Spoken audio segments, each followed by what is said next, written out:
السلام عليكم ورحمة الله وبركاته نحمده ونصلي على رسوله الكريم قال الله عز وجل في القرآن العظيم أعوذ بالله من الشيطان الرجيم بسم الله الرحمن الرحيم واتل عليهم نبأ ابني آدم إذ قربا قربانا فتقبل من أحدهما ولم يتقبل من الآخر قال لأقتلنك قال إنما يتقبل الله من المتقين صدق الله المولانا العظيم وصدق رسوله النبي الكريم ونحن على ذلك من الشاهدين والشاكرين والحمد لله رب العالمين সুপ্রিয় দর্শক মণ্ডলী কাছে দূরে দেশে প্রবাসে যে অবস্থান থেকে চোখ রেখেছেন নিউজ 24 এর পর্দায় আপনাদের প্রিয় অনুষ্ঠান ইসলাম ও আমরাকে দেখার জন্য সকলকে স্বাগত জানাচ্ছি।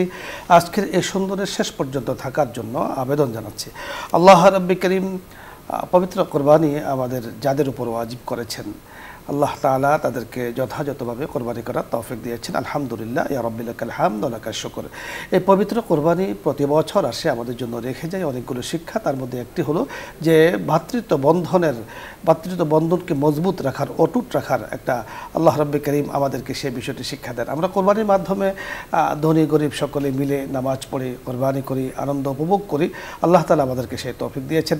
এটাকে ধরে রাখতে হবে একবারে ইলা ইয়াউমিদ্দিন, একেবারে আমার জীবনের শেষ পর্যন্ত, মুসলমানদের জন্য ইলা ইয়াউমিল কিয়ামা, কিয়ামত পর্যন্ত, যতদিন পর্যন্ত প্রতিটি মানুষের হায়াত আছে ততদিন পর্যন্ত এই ভ্রাতৃত্ব বন্ধনকে মজবুত অটুট রাখতে হবে, যাকে বলা হয় সেলাই রেহমি, অটুট রাখা, ভ্রাতৃত্ব বন্ধনকে অটুট রাখা।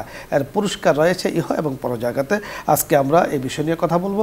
কথা বলার জন্য আমাদের সাথে আছেন বিশিষ্ট ইসলামী চিন্তাবিদ, মিডিয়া আলোচক, মিডিয়া উপস্থাপক, অত্যন্ত পরিচিত মুখ আপনাদের কাছে, মুফতি মোহাম্মদ আল আমিন খান, খতিব আল আকসা জামে মসজিদ, জুরাইন, ঢাকা।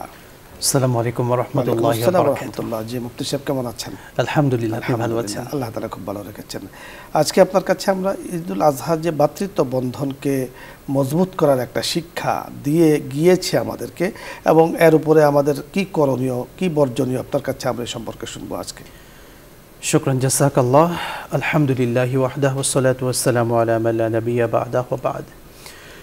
মহান রব্বে কারীমের দরবারে শুকরিয়া আদায় করছি। এই সুন্দর সময়ে আমরা আমাদের জীবনের বড় একটি দিক কোরবানি, এবং কোরবানির যে বড় একটি শিক্ষা ছিল সে শিক্ষা নিয়ে আমরা কথা বলছি।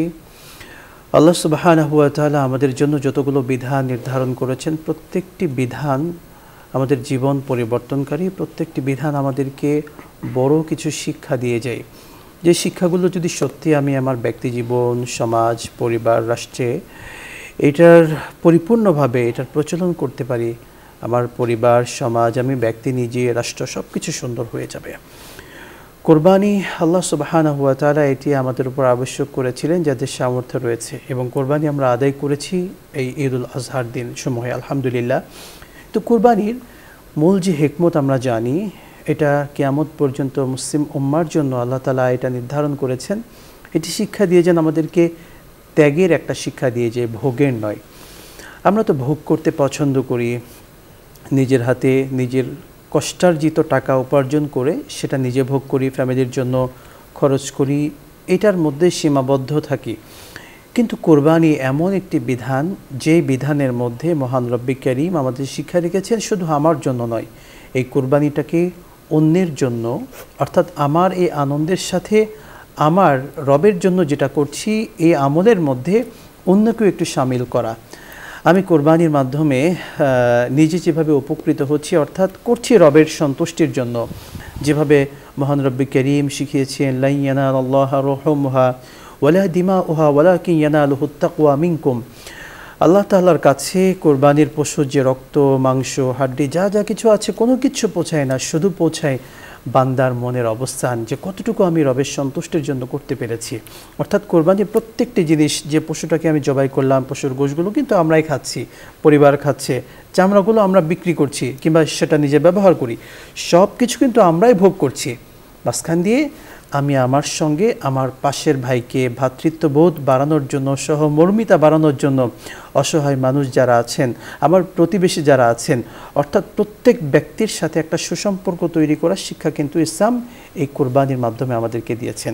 এবং এই কোরবানির বিধানটি কিন্তু আমরা জানি, কোরবানির গোশত যেটা আছে সেটা শুধুমাত্র আমার প্রতিবেশী যদি এমন হয় যে সে দুর্বল, অমুসলিমও যদি হয়, তাদেরকেও কিন্তু আমি এই কোরবানির গোশত দিয়ে সহযোগিতা করতে পারি। অর্থাৎ একটা সহমর্মিতার বড় শিক্ষা কিন্তু দিচ্ছে যে আমার প্রতিবেশী তিনি অসহায় বা দরিদ্র, তার পাশে দাঁড়ানো, সে অসহায় হলো না, তিনি আমার প্রতিবেশী। এরপরেও কিন্তু কোরবানির গোশে কিন্তু আমরা 3টা ভাগ স্বাভাবিক অবস্থায় করে থাকি। একটা নিজের জন্য করি, একই সঙ্গে আত্মীয় স্বজন যারা আছে তারা আছে, এবং একই সঙ্গে যারা দুস্থ আমার প্রতিবেশী সবাইকে নিয়ে এই কোরবানির শিক্ষাটা কিন্তু দেওয়া হচ্ছে কোরবানির বিধানের মাধ্যমে। তো এই শিক্ষাটা শুধুমাত্র কোরবানির সময়টার মধ্যে নির্ধারিত থাকবে না। আল্লাহ সুবহানাহু ওয়া তাআলা সূরাতুদ দাহরের মধ্যে যারা জান্নাতি বান্দা হবে তাদের একটা সুন্দর কোয়ালিটি উল্লেখ করেছেন। সেটা মহান রব্বি কারীম ইরশাদ করছেন 8 থেকে 10 আয়াতে কারিমার মধ্যে, ওয়ায়ুতঈমুনা আত-তুআমা আলা হুব্বিহি মিসকিনাও ওয়া ইয়াতীমান ওয়া আসীরা ইন্নামা নুতঈমুকুম লিওয়াজহিল্লাহি লা নুরিদু মিনকুম জাযাআন ওয়ালা শুকুরা। যে জান্নাতি বান্দা যারা হবে তাদের একটা কোয়ালিটি, তারা মহান রবের জন্য যারা অসহায় মানুষ আছেন, যারা ক্ষুধার্ত মানুষ আছেন তাদের পাশে দাঁড়াবে, তাদেরকে খাওয়াবে। এটা কিন্তু বড় একটা শিক্ষা। এটা শুধু কোরবানির সময় আমি তার পাশে কোরবানির গোশত যে আমি বন্টন করে দিলাম আমার প্রতিবেশী কিংবা অসহায় মানুষ যারা আছে শুধু তাদের কাছে, ব্যাপারটা এমন নয়। পুরো সময় জুড়ে আমার পুরোটা জীবনে আমি তাদের পাশে দাঁড়াবো। আল্লাহ তাআলা তো অন্যত্র বারবার একই কথা বলেছেন যে তোমরা যারা অসহায় আছে বা যারা তোমার প্রতিবেশী আছে তাদের পাশে দাঁড়াও। মহান রব্বি কারীম তার নবীকে দিয়ে সব কিছু শিক্ষা দিয়েছেন। আল্লাহ নবী সাল্লাল্লাহু আলাইহি ওয়াসাল্লাম তো এটাও শিখিয়েছেন যে বান্দা যতক্ষণ পর্যন্ত অন্যের সহযোগিতায় লিপ্ত থাকে, অন্যের সহযোগিতার জন্য নিজেকে ব্যস্ত থাকে, মহান রব্বি কারীম সেই বান্দাকে ততক্ষণ পর্যন্ত তিনি সহযোগিতা করেন। সুবহানাল্লাহ। অর্থাৎ আমি আমার ভাইয়ের পাশে দাঁড়ালাম, ভ্রাতৃত্ববোধ, সহানুভূতি, সহমর্মিতা এগুলো দেখাতে গিয়ে আমি আমার ভাইয়ের পাশে থাকলাম, তার বিপদে আপদে সুখে দুঃখে তার পাশে দাঁড়ালাম। এই দাঁড়ানোটা আমি দাঁড়াচ্ছি সাময়িক কষ্ট, কিন্তু মহান রব তিনি স্বয়ং আমার পাশে দাঁড়াচ্ছেন। সুবহানাল্লাহ। এটা কত বড় শিক্ষা। আমরা নিজের জন্য তো সব কিছু করি, কিন্তু অপরের জন্য, আমার ক্ষুধার্ত ভাই, আমার প্রতিবেশী, তার পাশে অনেক সময় দাঁড়াতে চাই না। আমরা এই 4 দেয়ালের ইট পাথরের শহরে আমরা এমনটা হয়ে গিয়েছি যে আমার পাশের বাসার একজন মানুষও যদি মারা যায় আমি কিন্তু খবর নেই না, তার জানাজায় শরীক হয় না, তাকে গিয়ে একটু পাশে দাঁড়িয়ে হেল্প করা সেটা কিন্তু আমরা করি না। এটা কেমন যেন আমরা হয়ে গিয়েছে। কোরবানি শিক্ষা দিচ্ছে যে আমার এই গোশত যেগুলো, কোরবানির গোশত যেটা হলো সেটা আমার প্রতিবেশী হিসেবে আমার পাশের বাসার মানুষ তাকে শেয়ার করা, তাকে একটু হাদিয়া দেওয়া, এটার মধ্যে মহান রবের একটা হুকুম পালন হলো। একই সঙ্গে একটা বড় আমাদের সামাজিক শিক্ষা কিন্তু এর মধ্যে কোরবানি দিয়ে যায়। সুতরাং এই শিক্ষাটা আমাদের নেওয়া। আল্লাহ নবী সাল্লাল্লাহু আলাইহি ওয়াসাল্লামের জীবন থেকে যদি আমরা একটা ছোট্ট ঘটনা দেখতে পাই, যে হাদিসটি বুখারী শরীফ এবং একই সঙ্গে মুসলিম শরীফের মধ্যে এসেছে, খুবই প্রসিদ্ধ একটি হাদিস। আল্লাহ নবী সাল্লাল্লাহু আলাইহি ওয়াসাল্লামের দরবারে একজন অসহায় ব্যক্তি, ক্ষুধার্ত ব্যক্তি এসে সে ক্ষুধার জ্বালায় নবীকে বলেন, ইয়া রাসূলুল্লাহ আমার জন্য কিছু খাবারের ব্যবস্থা করুন। আল্লাহ নবী সাল্লাল্লাহু আলাইহি ওয়াসাল্লামের এমন অভ্যাস ছিল প্রিয় নবীর, তিনি কখনো কাউকে ফিরিয়ে দিতেন না। তিনি বাসায় খবর নিলেন, আম্মাজানরা তাদের কাছে খবর নিলেন বাসায় কোনো খাবার আছে কিনা।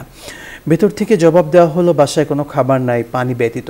আল্লাহ নবী সাল্লাল্লাহু আলাইহি ওয়াসাল্লাম তখনও সেই ব্যক্তিকে, অনাহার ব্যক্তিকে, তাকে অপেক্ষা করালেন এবং তিনি উপস্থিত সাহাবীদেরকে জিজ্ঞাসা করলেন যে আমার এই মেহমানকে তোমরা কে অতিথি হিসেবে গ্রহণ করতে চাও? সুবহানাল্লাহ। আল্লাহ নবী সাল্লাল্লাহু আলাইহি ওয়াসাল্লাম সেই আগন্তুক অনাহারী ব্যক্তিকে নিজের মেহমান হিসেবে পরিচয় দিয়েছেন সাহাবায়ে কেরামের কাছে যে আমার এই মেহমানের জন্য মেহমানদারির ব্যবস্থা তোমরা কে করতে চাও?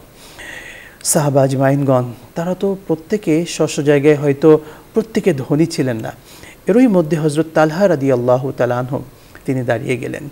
দাঁড়িয়ে গিয়ে তিনি তার ফ্যামিলির অবস্থান জানতেন, পরিবারে কতটুকু খাবার আছে, কতটুকু কি আছে তিনি জানতেন। তিনি দাঁড়িয়ে গেলেন, এই সৌভাগ্যের বিষয়টি তিনি হাতছাড়া করলেন যে আল্লাহর নবীর মেহমান আমি গ্রহণ করি। দাঁড়িয়ে বলেন, ইয়া রাসূলুল্লাহ আমি আপনার এই মেহমানকে একটু মেহমানদারি করাতে চাই, আল্লাহ যদি আমাকে তৌফিক দেন। তিনি সেই মেহমানকে নিয়ে বাসায় গেলেন, গিয়ে স্ত্রীকে জিজ্ঞাসা করলেন, প্রিয়তমা স্ত্রী ঘরে কি খাবার রয়েছে? আল্লাহ নবীর মেহমান এসেছেন, প্রিয় নবী মেহমান পাঠিয়েছেন, এই মেহমানকে আদর যত্ন করতে হবে, কি খাবার আছে? স্ত্রী বললেন, ঘরে তো খুবই সামান্য কিছু খাবার আছে, এই খাবারটা দিয়ে রাত্রে আমাদের বাচ্চা যারা আছে শুধু তারাই খেতে পারবে, এছাড়া কোনো বিকল্প উপায় নেই। হযরত তালহা রাদিয়াল্লাহু তাআলা আনহু তিনি তার স্ত্রীকে বললেন, সন্তানদেরকে তুমি রাত্রেবেলা ঘুমিয়ে দাও, একই সঙ্গে আমরা যখন খাবার খেতে বসবো, আমি বসবো এবং মেহমান বসবেন, তখন ঘরে যে লাইট থাকবে, বাতি থাকবে, সেই বাতিটাকে তুমি নিভিয়ে দিবে এবং সেই খাবারটা যতটুকু ছিল সেই খাবারটা তুমি মেহমানের প্লেটে তুলে দিবে। আল্লাহু আকবার। যেন তিনি মেহমান বুঝতে পারেন যে আমিও তার সঙ্গে শরিক হয়েছি, তিনি যেন আমাদের পরিবারের হালত এটা না বুঝতে পারেন।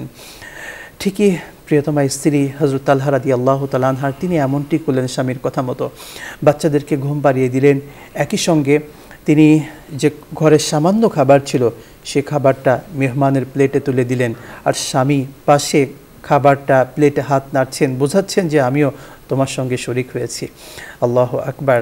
পরদিন সকালবেলা যখন হযরত তালহা রাদিয়াল্লাহু তাআলা আনহু আল্লাহ নবী সাল্লাল্লাহু আলাইহি ওয়াসাল্লামের দরবারে এসেছেন, প্রিয় নবী সাল্লাল্লাহু আলাইহি ওয়াসাল্লাম হযরত তালহা রাদিয়াল্লাহু তাআলা আনহুর চেহারার দিকে তাকিয়ে একটু হেসে বললেন, তালহা, তোমার গত রাত্রের মেহমানের সাথে যে তুমি আচরণ করেছো, মহান রব এটাকে অত্যন্ত পছন্দ করেছেন। সুবহানাল্লাহ। এখান থেকে বড় একটা অনেক কিছু বোঝা যায় মোহতারাম। আরেকটি বিষয় আপনার কাছে আমরা জানবো যে আপনি চমৎকারভাবেই আমাদেরকে সাহাবায়ে কেরামের জীবনী এবং তাদের ওয়াকিয়া দিয়ে বিষয়টি আমাদেরকে বুঝিয়েছেন। আল্লাহ তাআলা আমাদেরকে বোঝার তৌফিক দান করুন। আপনার কাছে খুব জানবো যে আমরা এই যে কোরবানি আমরা দিয়েছি, আমাদের ঘরে ঘরে যারা কোরবানি দিয়েছেন তাদের ঘরে কিন্তু এই গোশত আছে, পর্যাপ্ত পরিমাণে আছে, আলহামদুলিল্লাহ। অনেকে সেটাকে বিলিও করে দিয়েছেন। এক্ষেত্রে আমার পড়শি যদি অমুসলিম হয়, সেক্ষেত্রে আমি তার জন্য কি কিছু করতে পারি কিনা, এবং এই যে ভ্রাতৃত্ব বন্ধনের একটা বিষয় আছে, এর সাথে আসলে ভ্রাতৃত্ব বন্ধন বলতে পুরো এলাকার পড়শি সকলেই তো খোঁজ খবর নেওয়ার একটা বিষয় থাকে। আপনার কাছে এই বিষয়টা আমরা একটু শুনবো। শুকরান, জাযাকাল্লাহ। আমার প্রতিবেশী যারা আছেন, প্রতিবেশী কয়েক টাইপের হয়ে থাকে। এক তো মুসলিম প্রতিবেশী, আবার আত্মীয় প্রতিবেশী, একই সঙ্গে তিনি হতে পারে অমুসলিম প্রতিবেশী। কিন্তু অমুসলিম প্রতিবেশী হওয়ার পরেও তাদের প্রতি আমাদের অনেকগুলো দায়িত্ব রয়েছে। ইসলাম সেই শিক্ষাটা দিয়েছে। কোরবানির গোশত যেটা আছে সেটা যেভাবে আমি আমার মুসলিম প্রতিবেশী যারা আছেন তাদেরকে যেভাবে আমি গিফট করব, তাদেরকে যেভাবে দেব, হাদিয়া হিসেবে দেব, একই সঙ্গে আমি চেষ্টা করব ভ্রাতৃত্ব বন্ধন রক্ষা করার জন্য কোরবানির মাংস থেকে আমি আমার অন্যান্য ভাইদেরকে দিলাম, বা এক্সট্রাভাবে বাজারে তো অনেক গোশত পাওয়া যায় সেগুলোও এনে, বা অন্যান্য খাবার এনে আমি আমার যারা প্রতিবেশী আছে তাদেরকে কিন্তু একটু সহযোগিতা করতে পারি, তাদের পাশে একটু দাঁড়াতে পারি। এমনকি আমরা কিন্তু এই উদারতা দেখাতে পারি যে আমার অমুসলিম প্রতিবেশী যারা আছে ঈদের দিন তাদেরকে আমার বাসায় আমি মেহমানদারির জন্য আহ্বান করলাম, তারা এসে তাদের জন্য আলাদা খাবারের ব্যবস্থা করলাম, তারা এসে খাবার গ্রহণ করলো। এটাতেও কিন্তু একটা ভ্রাতৃত্ববোধের বড় জায়গা তৈরি হয়।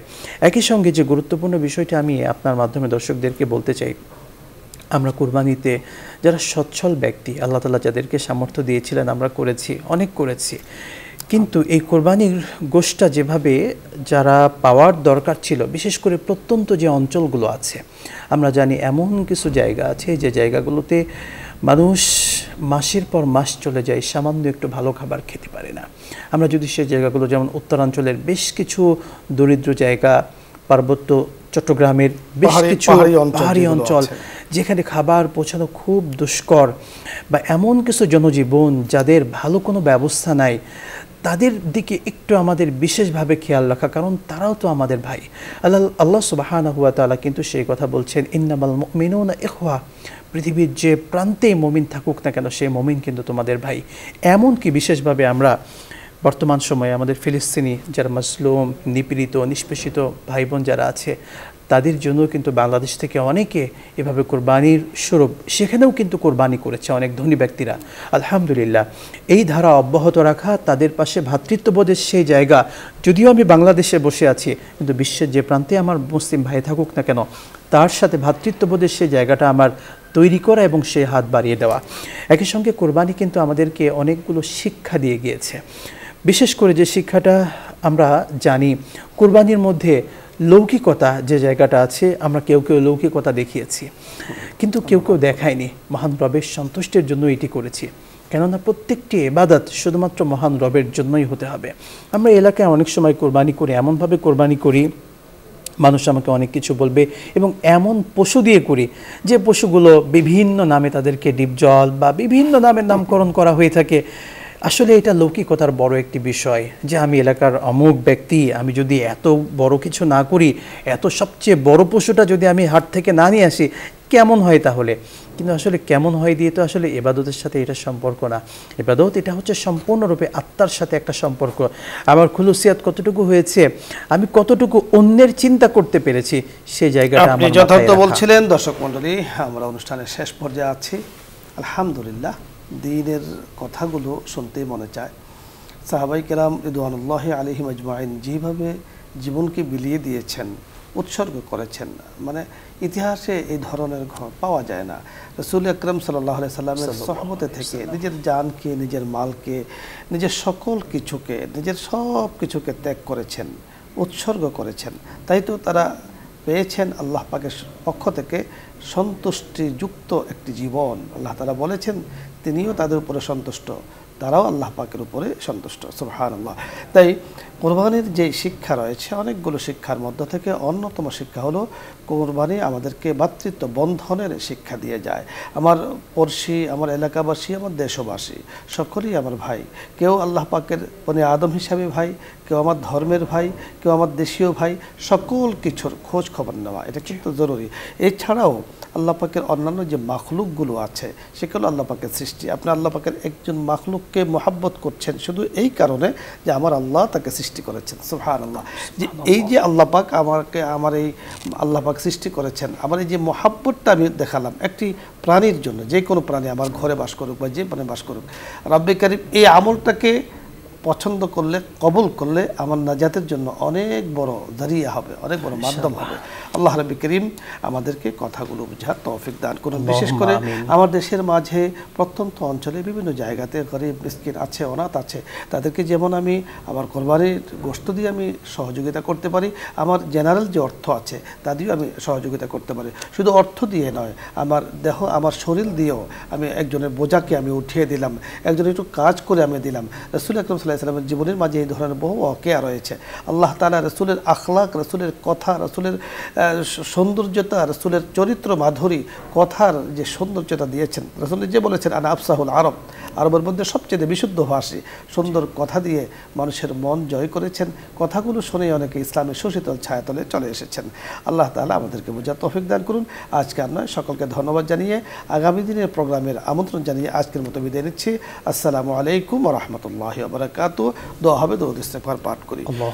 আল্লাহুম্মা সাল্লি আলা সাইয়্যিদিনা ওয়া নাবিয়্যিনা ওয়া শাফিঈনা ওয়া হাবিবিনা ওয়া মাওলানা মুহাম্মদ সাল্লাল্লাহু আলাইহি ওয়া আলা আলিহি ওয়া আসহাবিহি ওয়া বারাকা ওয়া সাল্লাম। আস্তাগফিরুল্লাহ রাব্বি মিন কুল্লি যামবিন ওয়া আতুবু ইলাইহি লা হাওলা ওয়ালা কুওয়াতা ইল্লা বিল্লাহিল আলিয়্যিল আযীম। আলহামদুলিল্লাহি রাব্বিল আলামিন। আল্লাহুম্মা আনতাস সালাম ওয়া মিনকাস সালাম, তাবারাকতা ইয়া যাল জালালি ওয়াল ইকরাম। রব্বে করিম, গুনার বোঝা মাথায় নিয়ে তোমার আলিশান দরবারে আমরা হাত তুলেছি। আল্লাহ, দয়া করে মেহেরবানি করে আমাদের জীবনের সমস্ত গুনাহগুলোকে তুমি মাফ করে দাও। এই রব্বে করিম, তোমার কাছে গায়ে মনোবাক্যে দোয়া চাই। আল্লাহ, আমরা যারা বাবা হারিয়েছি, মা হারিয়েছি, আমাদের প্রত্যেকের আব্বা আম্মাকে তুমি মাফ করে দাও। সমস্ত মরহুম বাবা মায়ের জন্য জান্নাতের ফয়সালা করে দাও। রব্বে করিম, আল্লাহ, বিশ্বের যে প্রান্ত থেকে দর্শকেরা হাত তুলেছে আমিন আমিন বলছেন এই সুন্দর আয়োজনে, আয় আল্লাহ, প্রত্যেককে তুমি কবুল আর মঞ্জুর করো। আজকের এই প্রোগ্রামকে কবুল করো। আয় আল্লাহ, যারা প্রোগ্রামের ব্যবস্থা করেছেন বসুন্ধরা গ্রুপ, রব্বুল আলামিন চেয়ারম্যান মহোদয় সহ এই বসুন্ধরা পুরো পরিবারকে তুমি কবুল আর মঞ্জুর করে নাও। আয় আল্লাহ, আসমানি বালা জমিনি গজব থেকে তুমি তাদেরকে হেফাজত করো। এই রব্বে কারীম, ইসলামের বেশি বেশি করে খেদমত করার তৌফিক তুমি দান করো। আয় আল্লাহ, তোমার কাছে বিশেষভাবে দোয়া চাচ্ছি, রব্বুল আলামিন আমাদের সকলকে ঈমানি জিন্দেগি দান করো, আমলি জিন্দেগি দান করো। আমাদের প্রত্যেকটা মুহূর্ত যেন আমল দিয়ে কাটে সেই তৌফিক তুমি দান করো। রব্বি কারীম আমাদের রিজিকের মধ্যে বারাকা দান করো, সবার জন্য তুমি হালাল রিজিকের ব্যবস্থা করে দাও। আয় আল্লাহ আমাদের এই প্রিয় দেশকে তুমি রহমত বরকত দিয়ে ভরপুর করে দাও। আমাদের এই প্রিয় মাতৃভূমিকে সমস্ত ধরনের আযাব গজব থেকে তুমি হেফাজত করো। আয় আল্লাহ এই দেশের স্বাধীনতা সার্বভৌমত্ব তুমি হেফাজত করো। রব্বি কারীম তোমার কাছে বিশেষভাবে দোয়া করছি, যতদিন এই পৃথিবীতে থাকি আল্লাহ হায়াত রয়েছে সেই সময় পর্যন্ত যেন ঈমানের উপর অটল থাকতে পারি, তুমি তৌফিক দান করো। আমিন। রব্বি কারীম তোমার কাছে বিশেষভাবে দোয়া করছি, আয় আল্লাহ আমরা অনেকে রয়েছি যারা অসুস্থ, হসপিটালের বেডে কাতরাচ্ছে। আয় আল্লাহ সেই অসুস্থ মানুষদেরকে তুমি শেফে আজেলা আর কামিলা দান করো। সুবহান রাব্বিকা রাব্বিল ইজ্জাতি আম্মা ইয়াসিফুন ওয়া সালামুন আলাল মুরসালিন ওয়ালহামদুলিল্লাহি রাব্বিল আলামিন।